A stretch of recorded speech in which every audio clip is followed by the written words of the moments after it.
La segunda etapa de la Trans 650 fue un poquito atípica debido a todas las condiciones que hemos tenido, que no han sido las normales en esta época del año. Según el routage que teníamos por James Bernot, no había, digamos, ninguna estrategia muy clara sobre el tramo de approaching a las Islas Canarias. Aquí quiero recalcar mi trayectoria en rosa y la de Francisco Lobato en gris.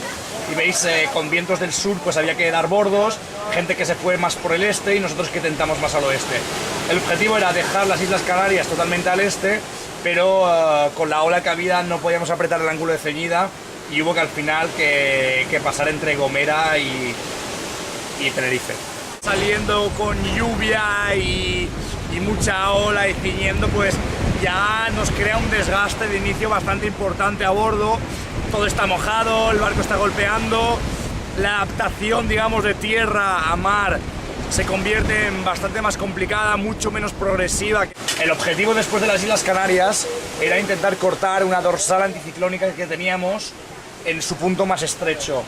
Veis, Francisco Lobato y yo la cortamos más o menos en el mismo punto, así que después mi mayor objetivo fue el acercarme a la costa africana para buscar unos alisios más reforzados que al oeste. Al no ser unos alisios muy claros, cerca de África, pues siempre había una aceleración de la presión bastante más importante que en el otro lado.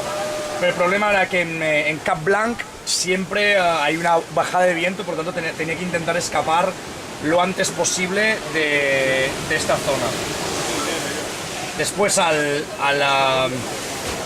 acercarnos a Cabo Verde simplemente era bastante sencillo, era simplemente ir con los cambios de viento que nos acercase lo máximo a más o menos las islas más occidentales del archipiélago. Habiendo ya pasado Canarias, ya entraron otra vez los alisios y fue cuando tuve mis mayores, digamos, carencias con el piloto automático y mi electrónica. La ola formada de alisios y el viento con speed, cuando quieres ir a la máxima velocidad, es un grave problema porque el barco es muy inestable y el piloto automático constantemente pues se me salía de rumbo. Y una salida de rumbo en estas condiciones es bastante peligroso, puesto que el barco se te tumba o puede romper alguna vela o algo, ¿no? Entonces, mi adaptación en la regata fue complicada, puesto que no pude hacer mis ciclos de 20 minutos, sino que era un poquito más a salto de mata. Era, bueno, el piloto está aguantando en estos momentos, pues voy a descansar, duermo, descanso, descanso, duermo, y luego a lo mejor me pasaba 40 horas enganchado a la caña. Para que veáis, hubo un día que hice el segundo máximo récord de millas, hice unas 200 y algo, pero fueron a fruto de 24 horas al timón, mientras que mis compañeros pues simplemente con 1 o 2 millas menos pues estaban descansando y bueno, teniendo un mejor ritmo de vida. El objetivo al salir de Cabo Verde siempre es una táctica para la aproximación de los doldrums, incluso a veces en detrimento de nuestra velocidad, nuestro ángulo. Nuestro mayor objetivo es cruzar los doldrums en el lado que estimemos lo mejor. A lo mejor la gente que no conoce tanto la meteorología, no conoce tanto los doldrums, pues a lo mejor intentará prevalecer siempre un mejor ángulo, una mejor velocidad para una llegada a bahía. Pero no llegas a bahía sin pasar bien los doldrums. Después del Cabo Verde a tener bastantes problemas con mis velas, con esos speeds, porque bueno, a raíz de estar muy cansado y de malas maniobras, pues el speed muchas veces acaba en el agua, y el acabar en el agua pues siempre pues es o explotar el speed o una raja. El approach a los doldrums, y ahí empecé a revisar el barco antes de llegar a los doldrums. Normalmente la gente espera las calmas ecuatoriales y todo esto para poder hacer el chequeo de todo el barco y poder llegar en condiciones a la borde de bahía, pero yo lo hice antes porque sabía que los doldrums era el momento donde iba a empezar a apretar. Tenía muy claro, instrucciones muy claras de pasar los doldrums en un cierto punto y de una cierta manera. Los doldrums, también español, es la zona de interconvergencia tropical, y bueno, es una zona donde lo que llaman también las calmas ecuatoriales, donde pues evidentemente hay calmas, hay chubascos muy fuertes, granizos, y hay tempestades que pueden surgir de un momento a otro. Por lo tanto, eso es mucho estrés a bordo, porque es muchos cambios de vela, mucha preparación, no puedes dormir en 4 o 5 días, y como veis empieza más o menos sobre el 8-9 norte, y acaban sobre el 2 norte. Estuvimos los meses antes de la Transat haciendo estudios con Bank Sails para ver qué es lo que sería mejor para estas condiciones y evidentemente para el barco que llevaba y mi manera de navegar. Yo sabía que mi táctica iba a ser muy beneficiosa y efectivamente lo fue.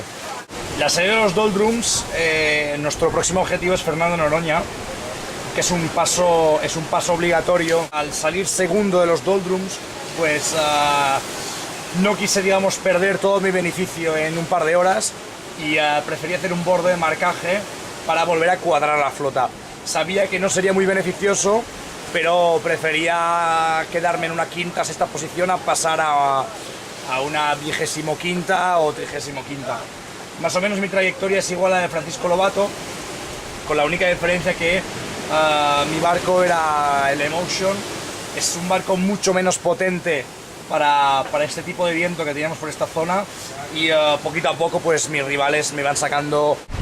Después de los Doldrums, ya al darme cuenta por los partes meteorológicos y la clasificación que iba segundo en la general, empecé a encontrarme con los otros integrantes del equipo español CAES, que al ser prototipos deberían estar mucho más delante, y esto pues me motivó muchísimo porque volví a tener gente cerca para poder hablar con ellos por VHF, y al saber que tenía amigos cerca y al saber que mi barco tenía un déficit comparado a mis rivales, pues en ese momento ahí me dejé la piel y empecé a exprimir el barco al 100%.